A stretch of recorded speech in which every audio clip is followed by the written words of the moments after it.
All right, I think we'll get going here. First of all, I would like to introduce myself. My name is Amy Clark Eagle. I am the Director of Science and Certification with the Forest Stewardship Council here in the US. I'm joined today by my colleague, Justin Meyer. We also have a number of our Standard Development Group members. These are members of the FSCUS Board of Directors. And we also, I believe, have a number of individuals who participated on our technical working group that worked on providing recommendations to the Standard Development Group. Okay, so to get things going, I'm going to share my screen and get this presentation up.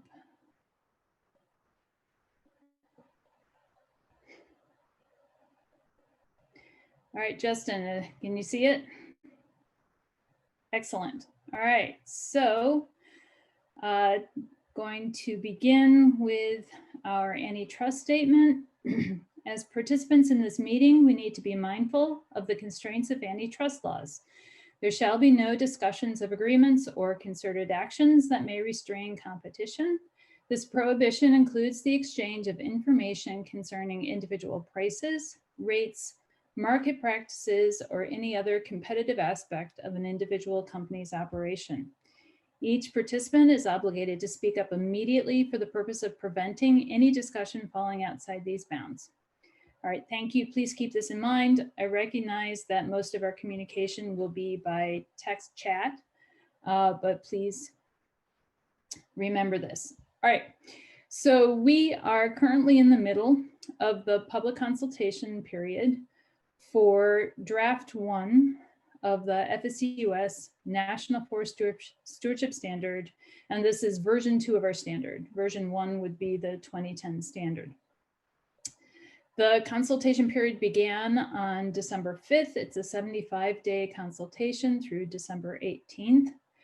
Just quick reminder that you will need to submit your comments through the FSC consultation platform for them to be formally considered.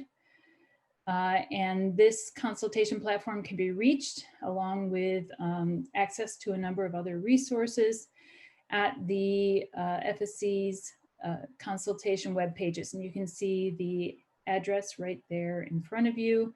This includes everything from some guidance on how to use the consultation platform and the different sections within it, along with the issue overviews for the issues we're talking about today, as well as the ones from past webinars. I'll also remind you that this is actually the first phase of the first public consultation. We've separated draft 1 into 2 phases. This first phase is on the base indicators. Those would be the indicators that would be applicable to most certified organizations in the US. And then phase 2 will focus on the alternate indicators for plantations and family forests, and then also on the supplementary requirements for Forest Service lands. So for today, overall, our focus is on trying to help provide you with an opportunity to ask questions and gain a better understanding of the topics that we're talking about today, so that you'll be better able to respond to the consultation questions and provide your thoughts and feedback on the indicators that are proposed in the draft 1 document. We are asking you to submit your questions by chat box. We had hoped initially to have a broader discussion, but at that time we were anticipating a much smaller number of participants in the webinars. I think today's registration has exceeded 60. Remember that your questions can be viewed by others. As Justin noted previously in the chat box, please keep yourself muted. If we get to a point where there are not any additional questions in the chat box, we can potentially open up for some comments from individuals. And also remember that this webinar is being recorded and we'll make it available on our consultation webpage in the coming weeks. Okay. So, I did not update my slide. Apologies. Today's topics are high conservation values, representative sample areas, and the conservation areas network. Many apologies for that.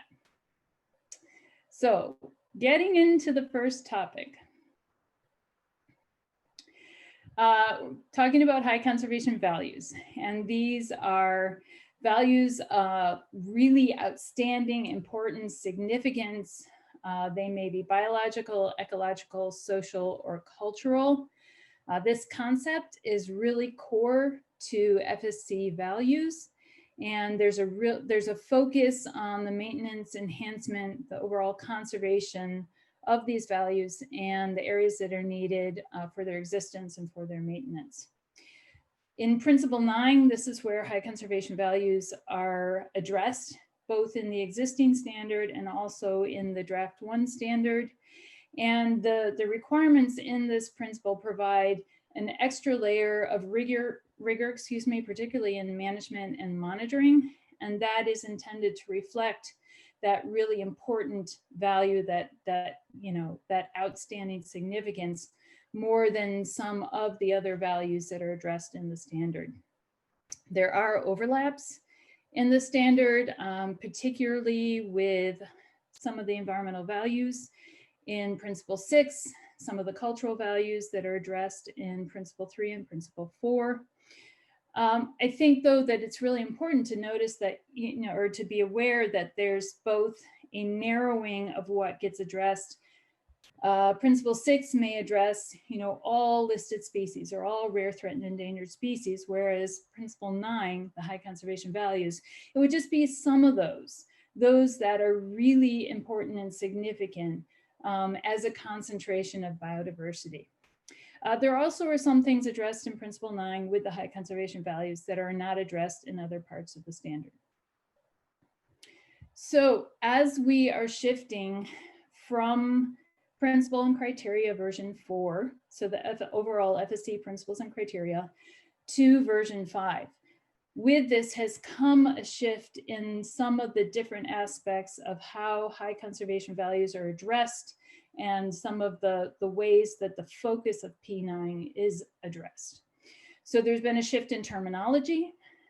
Previously, there was the high conservation value forests, and then within those, there were high conservation value attributes that were characteristics within that forest that represented the high conservation values.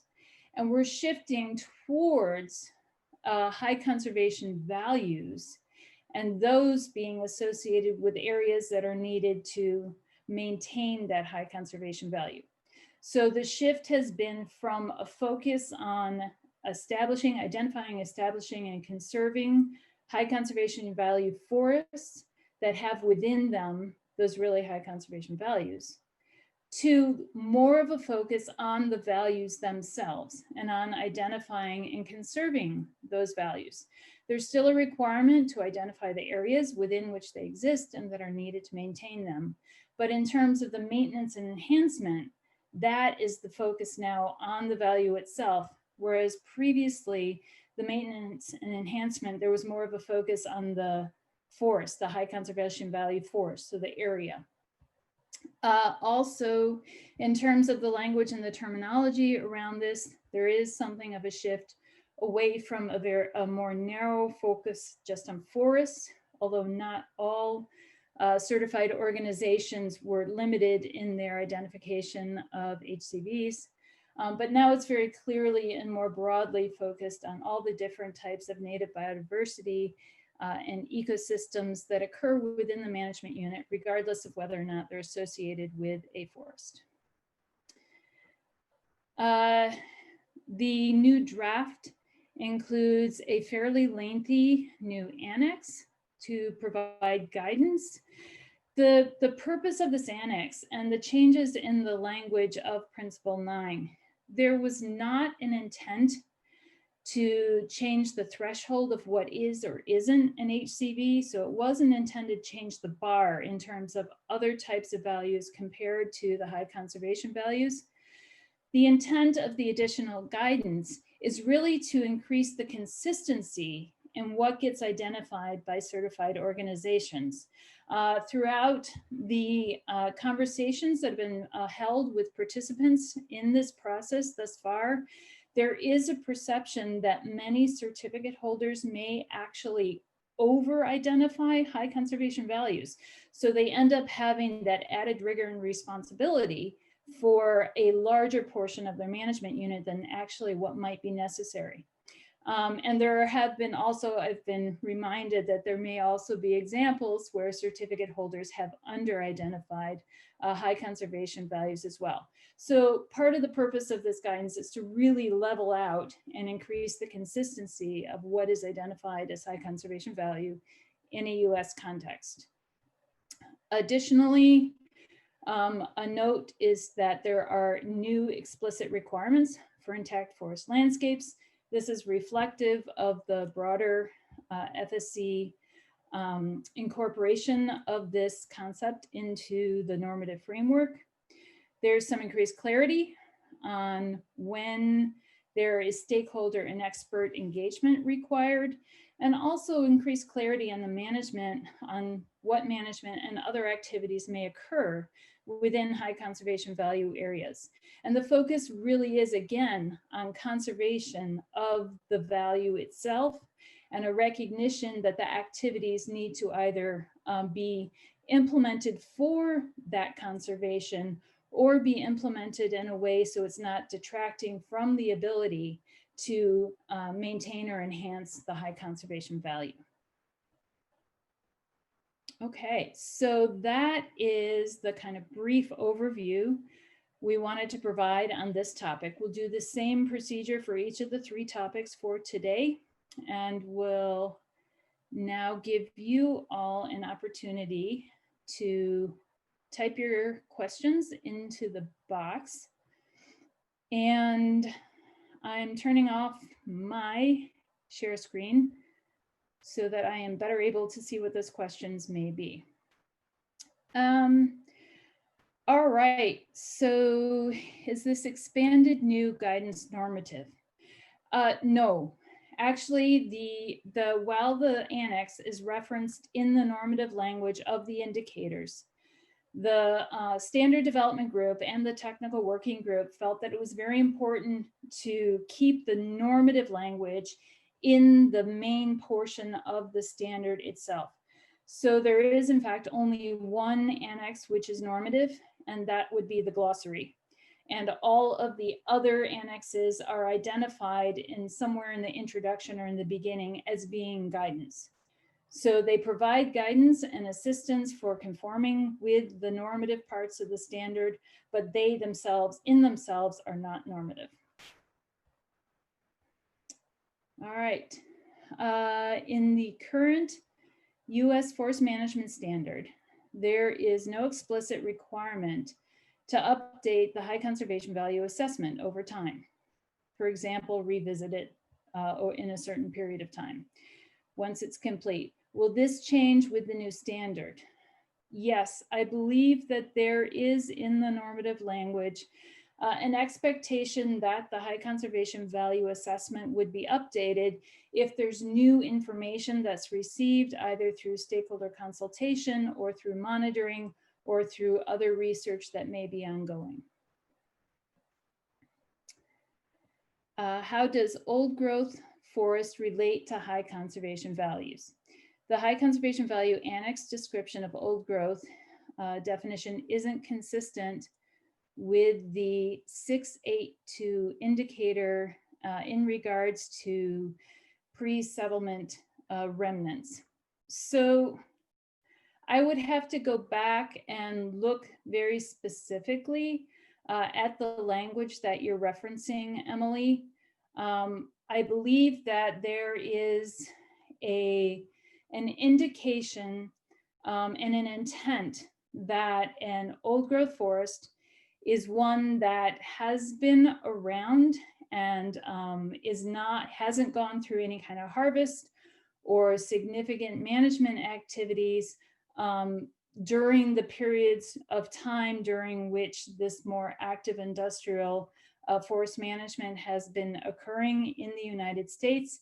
And so therefore it would retain elements of the forest, be they structures or other pieces of the forest that have been there throughout that time period. So please, if that is something that you've identified as a concern, make sure that you capture that in your comments within the FSC consultation platform, and the standard development group will make sure that they take a look at that as part of developing the draft 2 standard. All right, we don't have any more questions at this time. So let me look at our timeline. And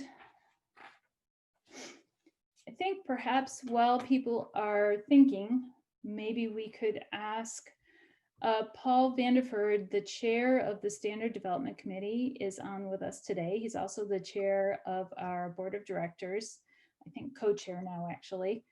And just wanted to give you an opportunity, Paul, to speak to folks who are on the webinar today. Thank you, Amy.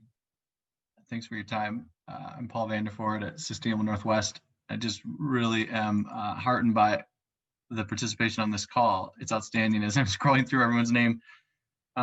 Just to take a step back, I'm not planning on taking much time, I promise. But I think it's really valuable to remind everyone that this is a really unique space to have people from the environmental, social, and economic chambers in one place. The FSC, I think, creates a very unique space for us that I honestly don't find in many other places with my work.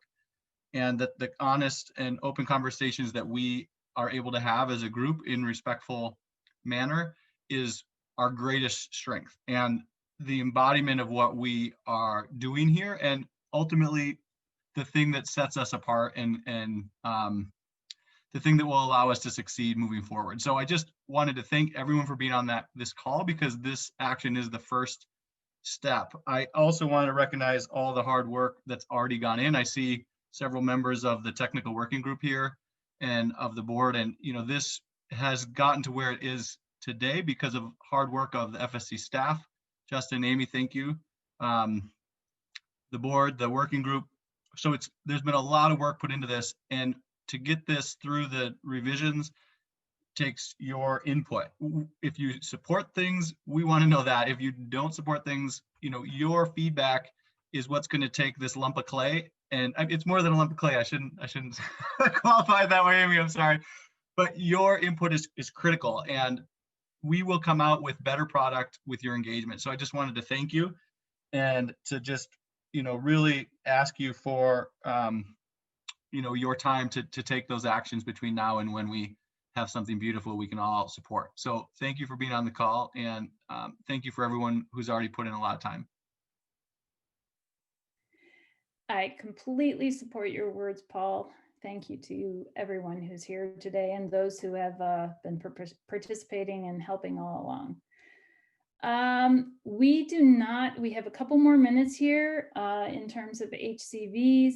I'm not seeing any additional questions. So if there are other members of the Standard Development Group of the FSUS board who would like to speak to the participants on this webinar, I would welcome you to unmute yourself and do so at this time.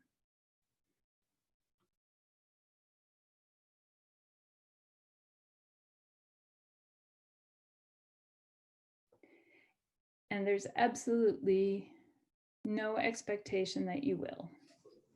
Hi, this is Brent Davis. I'm also on the board of FSC with EcoTrust, and I'm just excited also to see so many people participating, and this is a really important topic for many of us. So thank you all for joining us, and thanks to Amy and Justin for all of your work on this and walking us through these important topics and giving us an opportunity to ask questions.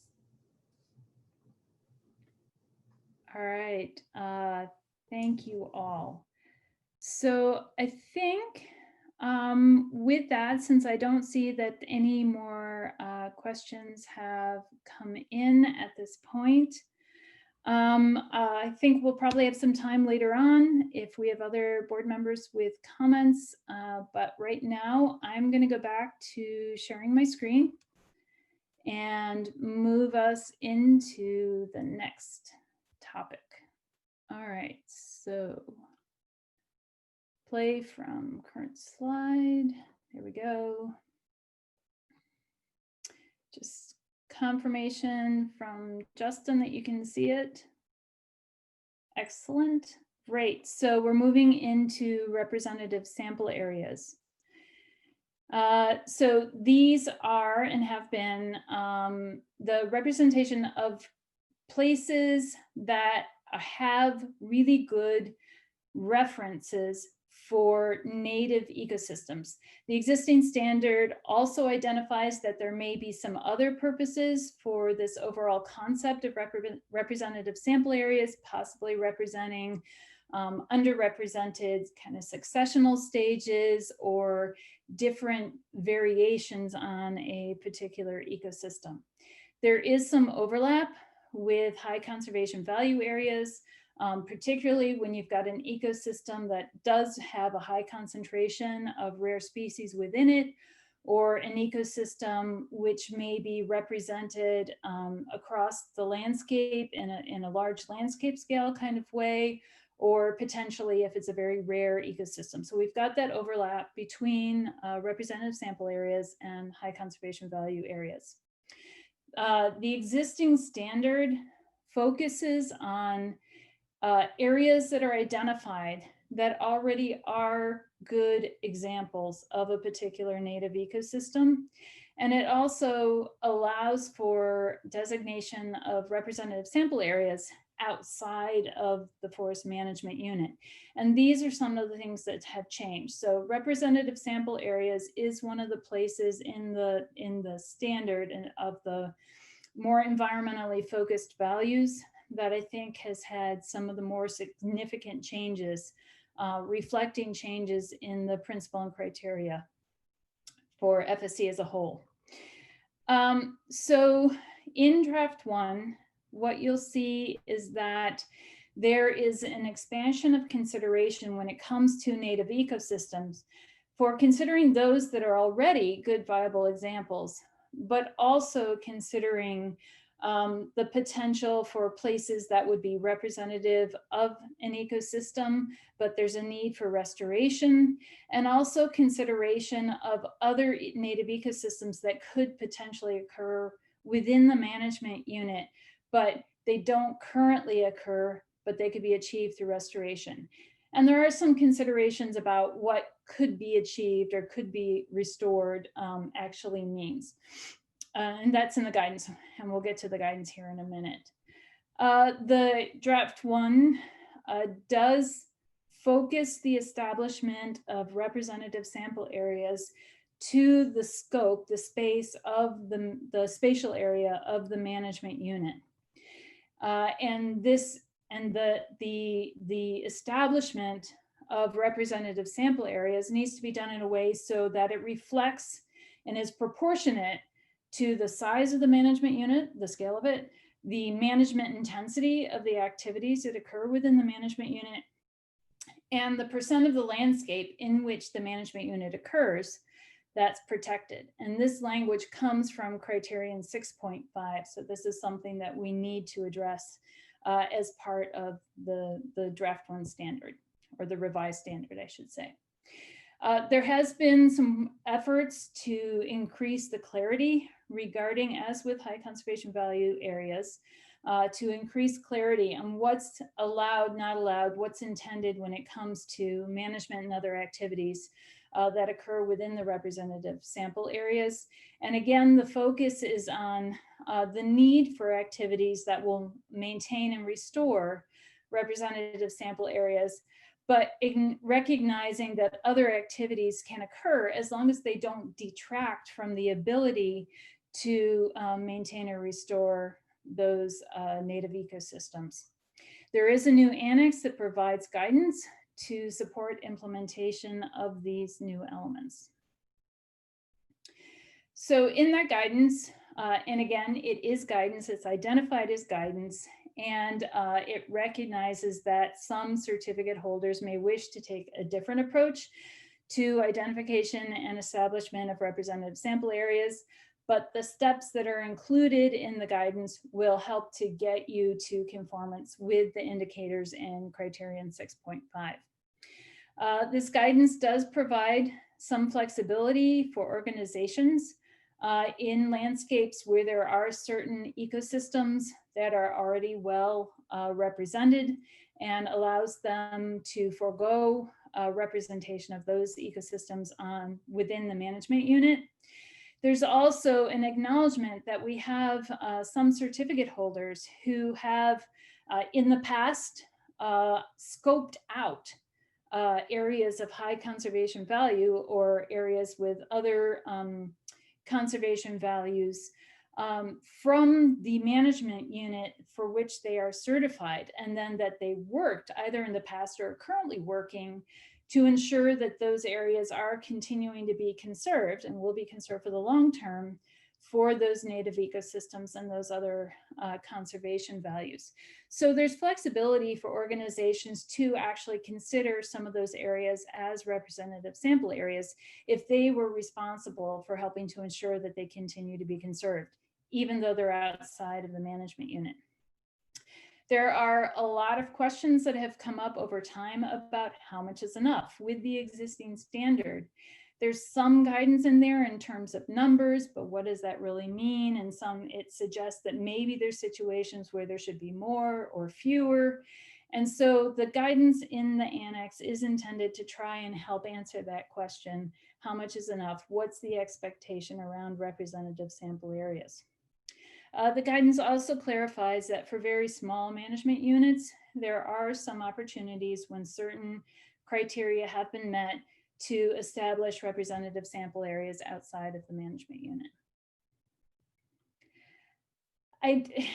It's out of context, but I did want to try and provide a very brief example of a diagram that occurs in Annex G. And this is the diagram that's intended to help address and get to the requirements around the proportionality. So the need to establish more or more extensive representative sample areas as the size of the management unit gets larger, as the intensity of the management activities occurring within the management unit get higher, and then as the percent of the landscape within which the management unit occurs gets smaller. So I just said those out of order from what's actually on the graphic. But just to point out, these are those three criteria. This first column represents size of the management unit. The second column represents the percent of the landscape that's protected, and that includes the spatial area of the management unit itself. And then the intensity of the activities occurring within the management unit. And the idea is to try and provide some categories to think about this. And then as your management unit fits into each of these categories, there's an index number, you add them up, and when you get over to the right-hand side of this graphic, it tries to give some sense of the expectations and provide some flexibility and options in how to think about it, whether it's number of representative sample areas per ecosystem, which is how the current standard is structured, or potentially also thinking about it in terms of the percent of the management unit. But both of these would increase as the management unit, or for different management units, depending on the size, the protection, and the intensity of management occurring within that management unit.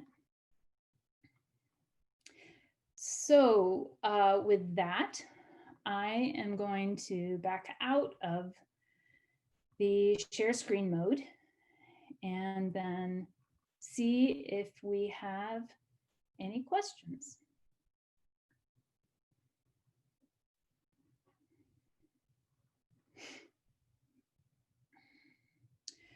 Okay, so we do have a question. It's referencing back to the high conservation values.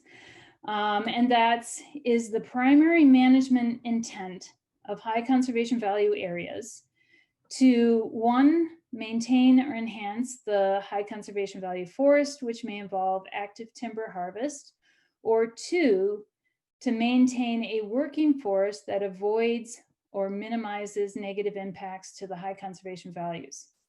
So I think that it's not really either one of those, but more towards the first one. The primary management intent of a high conservation value area would be to ensure that the high conservation value or values for which that area has been identified will be maintained or enhanced for the long term. So the primary focus on management is ensuring that the management activities are implemented that are needed to maintain or enhance the high conservation values that occur within that area.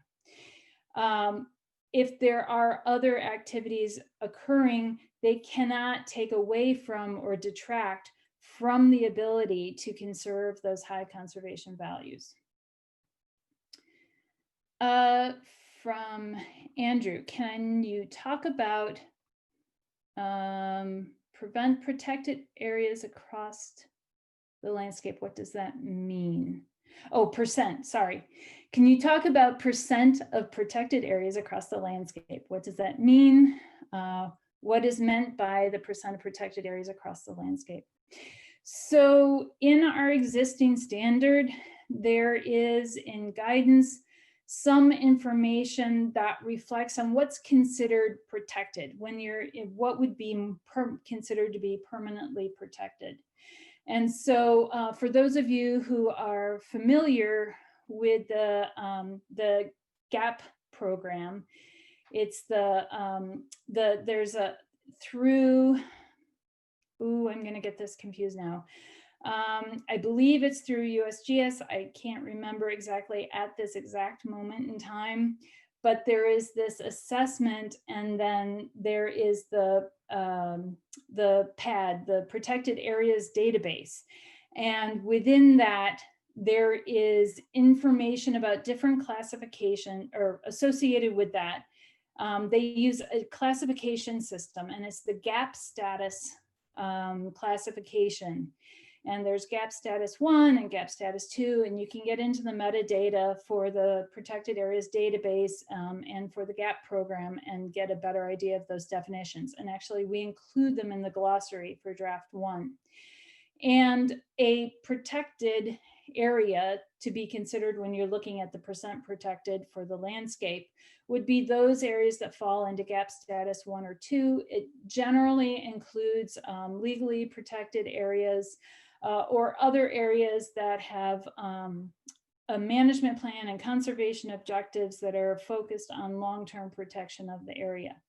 So you would look at those areas, you've got the Protected Areas Database available to you to use, and then consider for the landscape within which the management unit occurs, what percent of the landscape falls within to those GAP status 1 and GAP status 2 categories.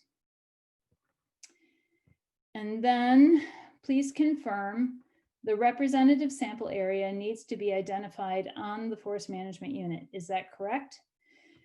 We have management units in our group that are 100 acres or so and may have 4 or 5 ecosystems. Can you provide a little bit more detail on accommodations for small management units? Sorry if it, okay, I got it. So there is an interpretation available from FSC International, and that's actually included in Annex G. It's the very last part of Annex G. And it clarifies that for management units that are less than 50 hectares in size, so it would be less than, what is that, about 120 acres in size. There are some specific criteria established where those management units would be able to consider and establish representative sample areas outside of the management unit.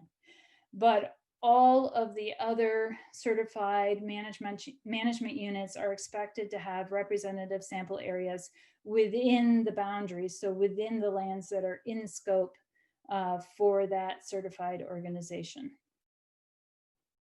If you need further clarity, let me know and I can work on that.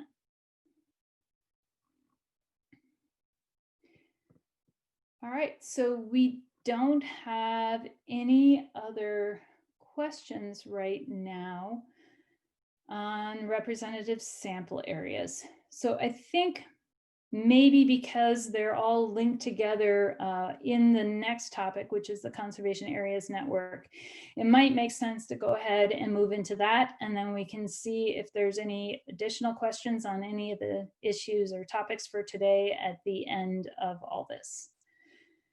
So I'm going to go back and share my screen again, and then move back into the slideshow. All right, Justin, we good? Can you see it? Great. All right, so moving into Conservation Areas Network. This is a new concept. It was introduced with the International Generic Indicators. This was a global effort to try and provide a starting point for standards that were moving to the revised principle and criteria, so moving to principle and criteria version 5. It's included within criterion 6.5, so it's very closely integrated with the concept of representative sample areas. Overall, it's a network of areas. They don't actually have to be connected, but so maybe as written up there, it's better to think of it as a set of areas where for each one of the areas within the Conservation Areas Network, that area has an objective where it is primarily intended. It's been designated as being managed in a way where the primary purpose is to conserve an environmental or cultural value for the long term. And so I've underlined primarily. It doesn't mean it's limited and nothing else can happen there. These are not set aside areas. But that's that threshold where there's an objective, where that area is being managed in a way where there's a primary purpose to conserve some particular environmental or cultural value for the long term. So this would obviously include representative sample areas and high conservation value areas, and a lot of the other conservation zones and protected areas that may come out of certificate holders' efforts to conform with the rest of the standard. There's lots of places where there's an expectation that there would be identification of important cultural areas for Native American groups if they occur within the management unit, or possibly in some instances an area which is really, really important for a local community. Those kinds of cultural values would also be considered part of this. Within Principle 6, an area that was being primarily managed to conserve a particular rare, threatened, or endangered species, an area that's being primarily managed to conserve the riparian corridor and the riparian habitat within that corridor. Those kinds of things would also be considered as part of the Conservation Areas Network.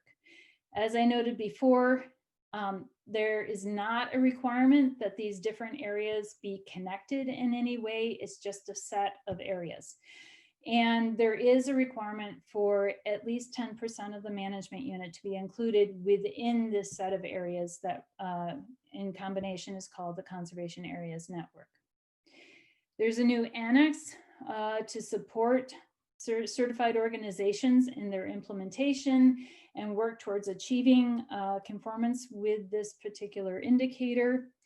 Again, that annex provides flexibility for organizations to consider areas outside of the management unit if they were responsible for ensuring that that area was conserved. They scoped it out of the previously, or it's part of their overall ownership and they continue to be responsible for conservation of that area.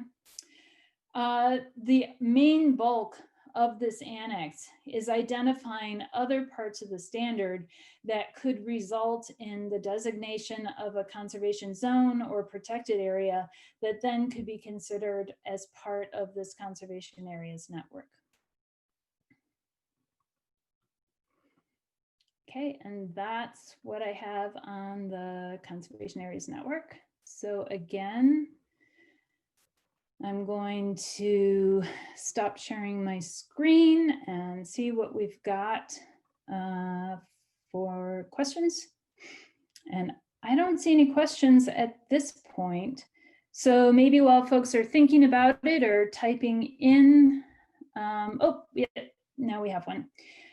Okay, if a certified organization placed an area under conservation easement and then transferred ownership to a government organization or conservation partner, would that be eligible to be included? Yeah, so that's exactly the scenario that the Standard Development Group was trying to address. And so that's covered in the guidance, both for representative sample areas, that's covered in Annex G, and then for the Conservation Areas Network, it's covered in Annex H, I believe. And it's a situation where there's an intention to shift ownership to another organization that will do that long-term maintenance and conservation of the values, or in a scenario, perhaps some of our DNRs, Departments of Natural Resources, that have certified lands where they may have scoped out, they may have defined the management unit in a way to explicitly exclude areas of high conservation value that might be considered as part of this conservation areas network. With the SLIMP standard, that's the family forest indicators. Will any of these requirements be adjusted for small management units? Okay, so as I noted at the beginning of the presentation today, the requirements for family forests are going to be consulted as a phase 2 of this first draft public consultation.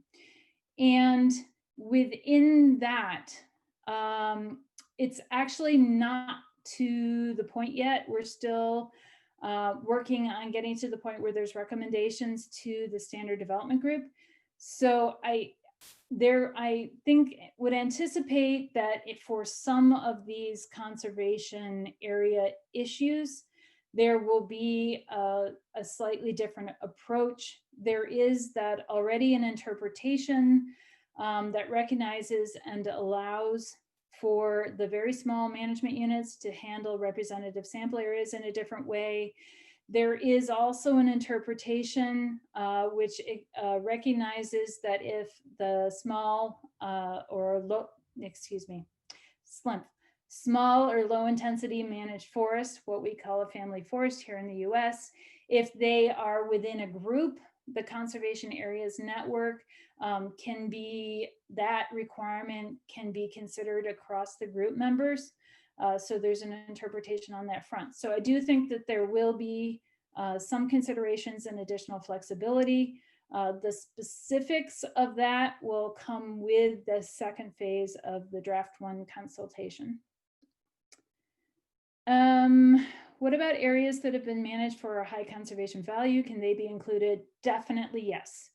High conservation values areas, representative sample areas, areas being managed for a listed species, for rare, threatened, endangered species, areas that are being managed for a particular rare ecosystem or a particular variant on an ecosystem, all of that, if that's the primary objective for which the area is being managed, then yes, that would be definitely part of the Conservation Areas Network.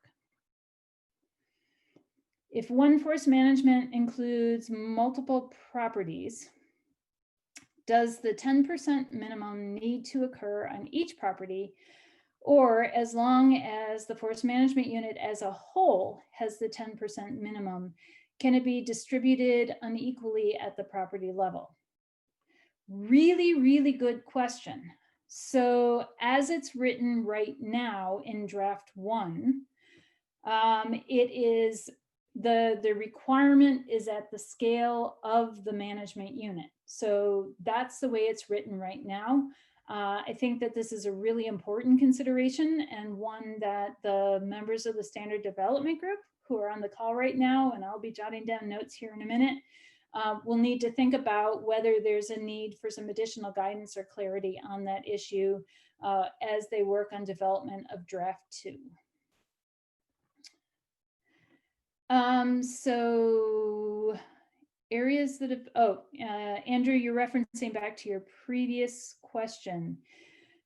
Even if management includes harvest.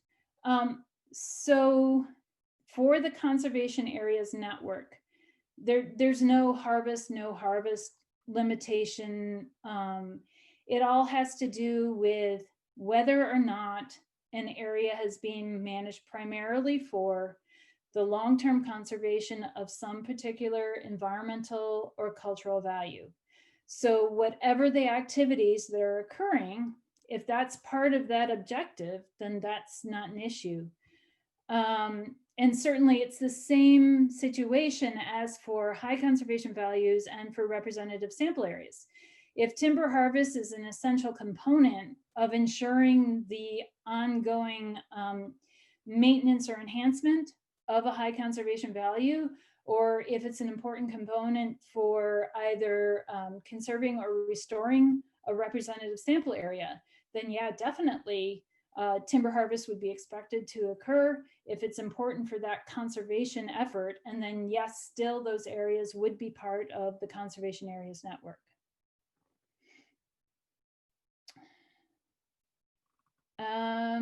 All right. Let's see, do research areas count? I think, I'm trying to think about what was included in that, in the annex. I'd have to go back and reference it. And so I think it would depend on what is the research that's being done and whether or not the research is going to contribute to long-term conservation of environmental or cultural values. And if that area has been identified and the primary objective within that area is to learn more, then it seems like that would likely fit the definition. But again, this may be one that we really need to go back and take another look at and see if there's a need to provide some greater clarity or guidance around that particular issue. Can linear streamside management zones apply to the conservation areas network? Okay, so this one gets very slightly more complicated.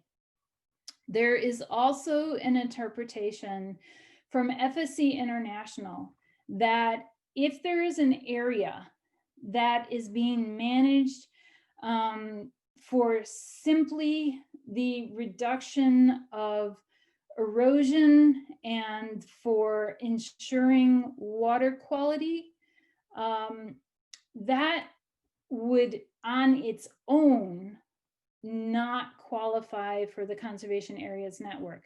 However, in the context of the United States, almost all of our streamside management zones where you're implementing BMPs for water quality, almost all of those are overlapping with riparian management zones and places where there are efforts being implemented to ensure the conservation of the riparian habitat of the species that are associated with that kind of streamside and interface area.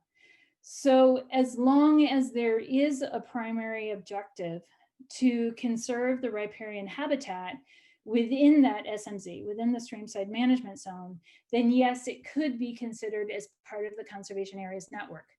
if the primary objective of that streamside management zone is only to reduce erosion and stop sedimentation and focuses on ensuring water quality, then that would not qualify. But the kind of situation where that might occur would be potentially in a reclamation area where you've got you've got trees planted. It's not really a habitat of any sort. So it's a technical differentiation, but we do have to work with the interpretation from FSC International. Okay, so at the most basic level, 10% of the management unit now needs to be designated as a conservation area for some value beyond timber production. Reen, yes, that is what it says at the most basic level. In conversations with with the technical working group members and with standard development group members, there was a sense that for many, if not most, certificate holders, considering all of the different things that they are already doing for conformance with the standard and generally overall good responsible management and dealing with environmental and cultural values, that it's likely for many, if not most, certificate holders, this 10% is already there. And this would be more about documenting where these areas occur and showing what that primary objective is and how it relates to an environmental or cultural value. If there is a certified organization with a management unit where that 10% threshold has not already been reached, then this requirement would mean that they would need to look for and designate additional conservation zones or protected areas.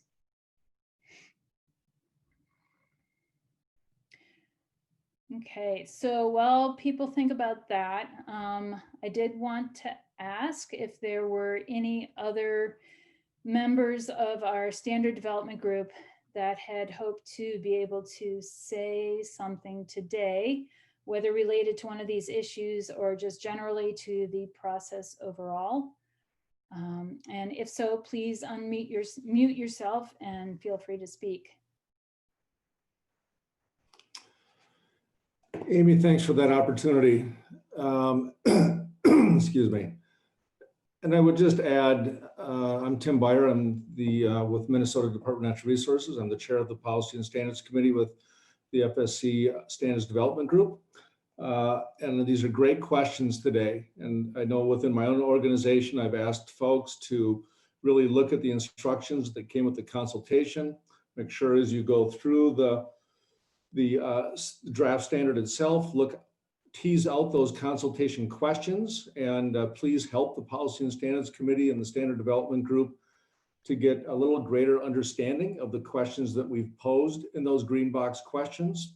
I appreciate, and I see a lot of consistent faces here for all three of the webinars that we've had. I appreciate that attendance, but again, great questions. You know, the role, I think, of you and us is to try to constantly look at this with different eyes and reduce complexity, increase clarity, and keep an eye out for feasibility. Really, the standard is really only so good as the lands that we can attract within the FSC family and maintain within the FSC family. So, keep an eye out for that. And really, even though you've asked the questions today and members of the SDG and Amy have jotted this down, please make sure that it gets into the consultation.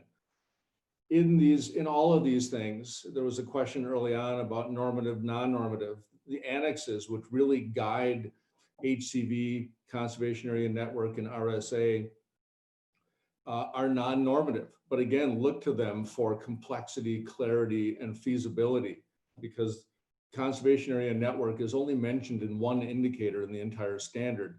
Yet, there's a multi-page guidance document. So really help us to try to help those that are going to use this for the next several years in understanding how to apply it in that balanced approach, in that multi-chambered approach. Thank you. Thank you, Tim. Appreciate it. Okay, Amy. it looks like yeah, Yeah, Mike. thank you. Yeah, thank you, Amy, again for the opportunity. And I'll echo what Paul and Tim just said in terms of the participation, both not just today's webinar, but the previous ones. That's encouraging because there's a lot going on here. And along those lines, I'd emphasize, the topics in the webinars, the three webinars are very important and kind of hot topics, but there's a whole lot more to this standard. And I would encourage everyone to try to spend as much time looking at all the other things that we didn't cover in the webinars, just to make sure there's a full understanding of all the stuff that's in there, because there's a lot to review. So, but thanks for the participation, and Amy, back to you. Great, thank you. We did have one more question come in. What was the basis for the 10% level? I've actually tried to dig back into that a little bit at the request of the technical working group and the standard development group. And this was a number that came out of conversations at the international scale about what was appropriate. There are some global goals through the United Nations that are a 17%. There are other goals globally that are more like 20 or 30% protected or conservation areas. And some folks are now pushing for 50%. This was the 10% is where they landed in terms of trying to find a place that would be reflective of identified needs for having conservation areas where biodiversity can be continue to be conserved for the long term and all the different ecosystems that go along with it. So with that, I think we are going to try and wrap up here. As you've heard from the Standard Development Group members, your participation is absolutely essential. They are looking forward to hearing from you through this public consultation period, and we'll be looking for your input to help them with the development of draft 2. There will be another consultation after draft 2. There will be then a third draft developed, and that gets submitted for a final approval process with FSC International. We really appreciate your participation and questions today, but please remember that for formal consideration in this process, we really need you to go to the FSC consultation platform and submit your comments there. As many or as little as you want, just make sure you press the submit button when you're done. And thank you so very much. And we look forward to hearing from you. Thanks. Bye-bye.